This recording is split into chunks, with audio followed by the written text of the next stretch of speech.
Hello everyone. आज की इस वीडियो में मैं आपके साथ डिस्कस करूंगी रेशियो एनालिसिस के बारे में। चाहे आप +2 के स्टूडेंट हैं, चाहे ग्रेजुएशन के, या फिर कॉम्पिटिटिव एग्ज़ाम को प्रिपेयर कर रहे हैं, ये टॉपिक बहुत ही इंपॉर्टेंट है। बिना कोई टाइम वेस्ट किए जल्दी से टॉपिक पर चलते हैं। रेशियो एनालिसिस, एनालाइज का मतलब क्या होता है? चेकिंग करना, राइट। तो हम अगर कंपनी की फाइनेंशियल पोजीशन को चेक करना चाहते हैं तो उसके लिए एक बहुत ही अच्छा टूल है हमारे पास, that is the ratio analysis. Example के लिए आपको बताऊंगी। मान लीजिए आप किसी कंपनी में इन्वेस्ट करना चाहते हैं और उसकी इन्वेस्टमेंट से पहले आप ये चेक करना चाहते हैं कि क्या कंपनी के पास लिक्विड रिसोर्सेज हैं। तो उसके लिए आप लिक्विडिटी रेशियोज़ को कैलकुलेट कर सकते हो। अब आप कहोगे कि हम रेशियो कैसे कैलकुलेट करें, हमारे पास वैल्यूज़ कहाँ से आएगी? तो कंपनी की जो फाइनेंशियल स्टेटमेंट होती है, यानी कि जो कंपनी की बैलेंस शीट है, उनकी जो इनकम स्टेटमेंट है, इनकम स्टेटमेंट मतलब उनका जो P&L है, वहाँ से आप वैल्यूज़ को लेकर उनकी रेशियोज़ को कैलकुलेट कर सकते हैं, राइट। बेसिकली ये रेशियो एनालिसिस एक क्वांटिटेटिव एनालिसिस है, मतलब मैथमेटिकल वैल्यूज़ होंगी और उनके बीच के रिलेशनशिप को हम फाइंड आउट करेंगे। वैल्यूज़ कहाँ से आएंगी? बैलेंस शीट और इनकम स्टेटमेंट में से। रेशियो एनालिसिस के थ्रू आप क्या चेक कर सकते हैं? आप कंपनी की ऑपरेशनल एफिशिएंसी को चेक कर सकते हैं, कंपनी की सॉल्वेंसी पोजीशन को चेक कर सकते हैं, कंपनी की प्रॉफिटेबिलिटी पोजीशन को चेक कर सकते हैं। मतलब कि अगर कंपनी ने इस साल 10 करोड़ रुपया लगाया है तो उस 10 करोड़ से वो कितना अर्न कर रहे हैं, तो प्रॉफिटेबिलिटी रेशियो के थ्रू आप इसको कैलकुलेट कर सकते हैं। धीरे धीरे अपनी अपकमिंग वीडियोस में मैं आपको सारा कुछ बताऊंगी कि ये कैसे किया जाता है, राइट। तो रेशियो एनालिसिस की टाइप को समझना बहुत ज़रूरी है। तो रेशियो हम एनालिसिस हमारा लिक्विडिटी रेशियोस हो सकती हैं, जो कि हमारी शॉर्ट टर्म सॉल्वेंसी पोजीशन को चेक करता है। लिक्विडिटी पोजीशन को चेक करने के लिए हम करंट रेशियो और लिक्विड रेशियो को कैलकुलेट करते हैं। ये दोनों पॉइंट मैं आज की वीडियो में कवर करूँगी, राइट। इसके अलावा हम सॉल्वेंसी पोजीशन को चेक करने के लिए सॉल्वेंसी रेशियो कैलकुलेट करते हैं। सॉल्वेंसी रेशियो जो है ये हमारी लॉन्ग टर्म बिजनेस की लॉन्ग टर्म सॉल्वेंसी पोजीशन को चेक करती है। Activity ratio use to determine operational efficiency. हमने कहा था ना कि 3 मेन पर्पस है रेशियो एनालिसिस के: ऑपरेशनल एफिशिएंसी को चेक करना, सॉल्वेंसी को और प्रॉफिटेबिलिटी को। तो सॉल्वेंसी जो है उसके लिए हम लिक्विडिटी रेशियो और सॉल्वेंसी रेशियो यूज़ करेंगे। एक्टिविटी रेशियो के थ्रू हम ऑपरेशनल एफिशिएंसी को चेक करने के एग्जाम्पल के लिए कि कंपनी ने रॉ मटेरियल को कितनी जल्दी से फिनिश प्रोडक्ट में और फिनिश प्रोडक्ट को कितनी जल्दी सेल में कन्वर्ट करते हैं, तो उसके लिए हम टर्नओवर रेशियोज़ को यूज़ करते हैं।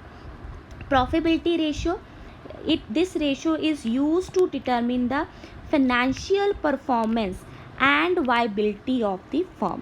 तो कितना पैसा लगाकर कितना कंपनी अर्न कर रही है, ये हम प्रॉफिटेबिलिटी रेशियो, जैसे कि रिटर्न ऑन इन्वेस्टमेंट, इस रेशियो को हम यूज़ करते हैं प्रॉफिटेबिलिटी को चेक करने के लिए।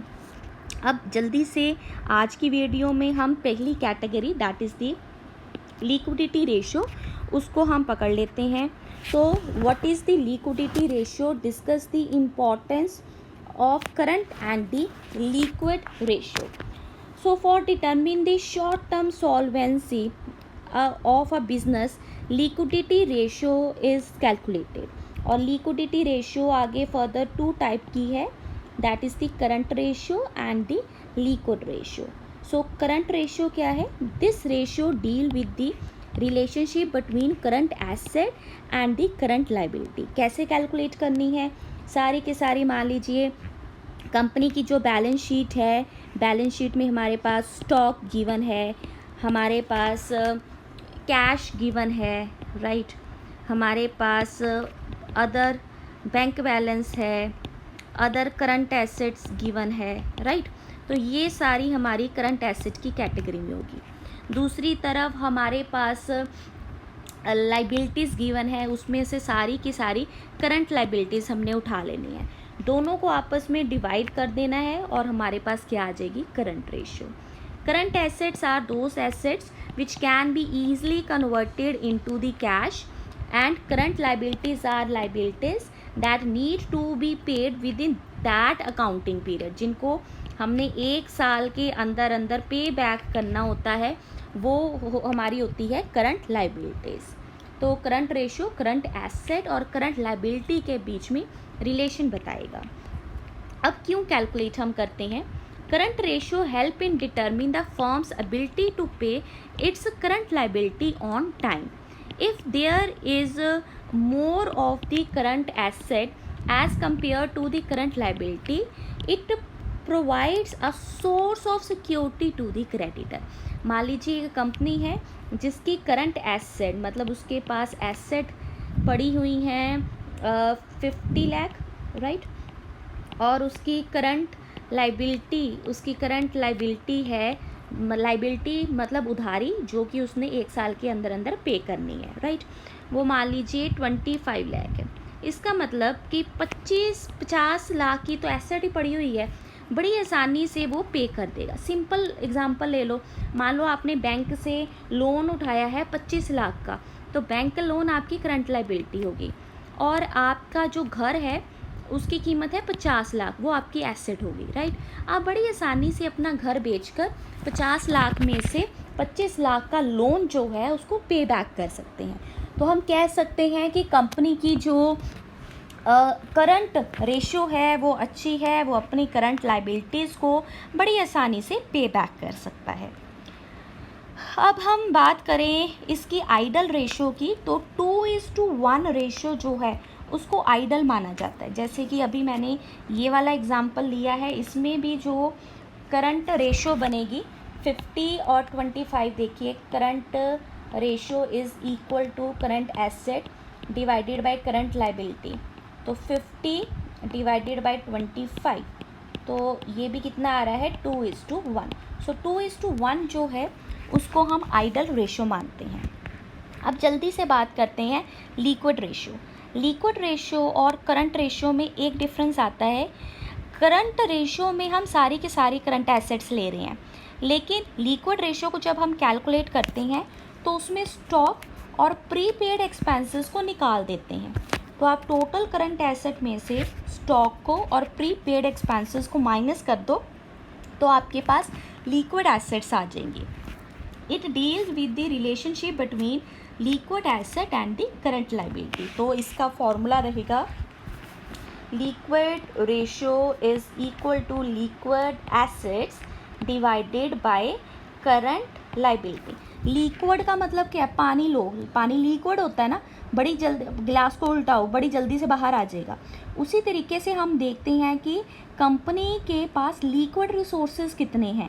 स्टॉक को कंपनी उसी टाइम नहीं सेल कर सकती, मार्केट में अगर डिमांड नहीं है तो कैसे सेल करेगी, नहीं कर सकती। उसी तरह से प्रीपेड एक्सपेंसेस जो हैं वो पैसा ढूंढना है, वो तो कोई खर्चे थे जो आप ऑलरेडी दे चुके हो। अब आपको करंट टाइम पर अगर पैसों की ज़रूरत है तो आप यहाँ से पैसे नहीं लेकर आ सकते, इसलिए लिक्विड रेशियो को ज़्यादा एफिशिएंट माना जाता है कंपनी की लिक्विडिटी पोजीशन को चेक करने के लिए, राइट। सो इम्पॉर्टेंस क्या है, it is helpful in determine the if a firm has fund that can be sufficient to pay off the liability. It does not include stock prepaid expenses as both are not easily converted into cash. Liquid मतलब जो बड़ी जल्दी से cash में convert हो जाएगा, तो उसमें हम स्टॉक भी नहीं लेंगे और प्रीपेड एक्सपेंसेस भी नहीं लेंगे। आइडल रेशियो जो है वो 1:1 मानी जाती है। आई होप आपको ये वीडियो अच्छी लगेगी, यूज़फुल लगेगी। अगर अच्छी लगे then don't forget to subscribe my channel. Thank you everyone.